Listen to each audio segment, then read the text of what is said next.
वेल नमस्कार मित्रांनो, स्वागत आहे तुमचं. जर आपण आजचं FIDIची जर ॲक्टिव्हिटी बघितली तर आपल्याला एक्झॅक्टली काय दिसतंय, राईट. काल जे FIनी केलंय त्यामध्ये काय जवळजवळ FIनी 407 CRची काय केली, बाईंग केली आणि DIनी काय केलं 3,973 CRची काय केली आहे, बाईंग केली. म्हणजे दोघांचा व्ह्यू जो होता काल तो पूर्णतः पॉझिटिव्ह होता. यामध्ये काय दिसतंय तुम्हाला, जी लास्टला जी कॅन्डल आली ना बँक निफ्टीमध्ये 400 ते 500 पॉईंटची अप्रॉक्सिमेटली, ओके, ती का आली, कारण अचानक FI काय झालं, बुलिश झालं. थोडासा त्यांचा व्ह्यू थोडासा स्टार्टिंगला बेरिश होता, अचानक बुलिश झाल्यामुळे ती कॅन्डल तयार झाली. आणि दुसरा गोष्ट काय झाली माहिती आहे का, मार्केट खूप दिवस कन्सोलिडेट करीत होतं. ज्यावेळेस कन्सोलिडेट करतं त्यावेळेस डिस्ट्रीब्युशन नक्की असतं, ओके. आणि ते कन्सोलिडेट कुठं करीत होतं, ॲव्हरेजिंगचं थोडंसं अप करीत होतं, ओके.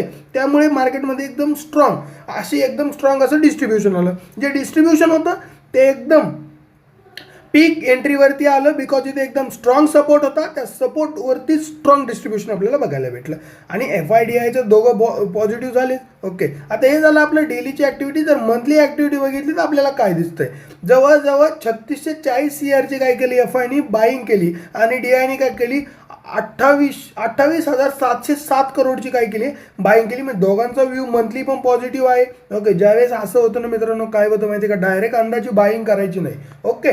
कधीही मार्केटमध्ये ॲव्हरेजिंग होऊन द्यायची. आणि बँक निफ्टीमध्ये ॲव्हरेजिंग व्हायला 55,500चा जो सपोर्ट आहे तो फार इम्पॉर्टंट आहे, ओके. आणि निफ्टीमध्ये जर बघितलं तर 23,239चा जो सपोर्ट आहे आणि 139चा, ओके. हा जो 100 पॉईंटचा झोन आहे हा सपोर्टचा एरिया आहे आणि तो खूप स्ट्रॉंग असा सपोर्ट आहे.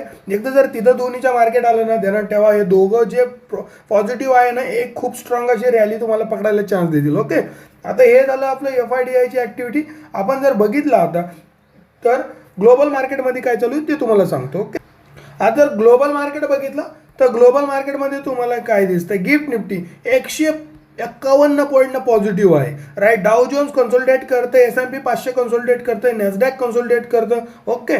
पण गिफ्ट निफ्टी बघा, गिफ्ट निफ्टी खूप स्ट्रॉंग पॉझिटिव्ह आहे, राईट. नॅसडॅक बघितलं, नॅसडॅक तर तुम्हाला सांगितलं. युरोपियन मार्केटमध्ये बघितलं FTSE जवळजवळ 15 पॉईंटनं काय चालू आहे, पॉझिटिव्ह चालू आहे. कॅक जवळजवळ कन्सोलिडेट करतंय, डॅक्स कन्सोलिडेट करतंय, ओके.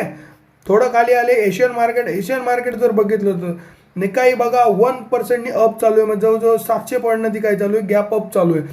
स्ट्रेट टाईम कन्सोलिडेट करते, हँगसेंग कन्सोलिडेट करते, म्हणजे बऱ्यापैकी पॉझिटिव्ह आहे. तायवान कन्सोलिडेट करते, ओके. बाकीच्यांचं जास्त इम्पॅक्ट होत नाही. आणि जो माझा व्ह्यू आहे आजच्या मार्केटमध्ये तो नक्कीच गॅप अप आहे, राईट. स्ट्रॉंग मार्केटमध्ये एक ठीकठाक गॅप अप मोमेंट येऊ शकते आणि त्यानंतर मार्केट कसं कन्सोलिडेट करतं हे फार महत्त्वाचं आहे. जर गॅप अप मोमेंट आली त्यानंतर खूप स्ट्रॉंग रेजिस्टन्स आहे, मी तो काल पण माझ्या व्हिडिओमध्ये सांगितला, तो बघा. त्यानंतरची मोमेंट. Thank you so much.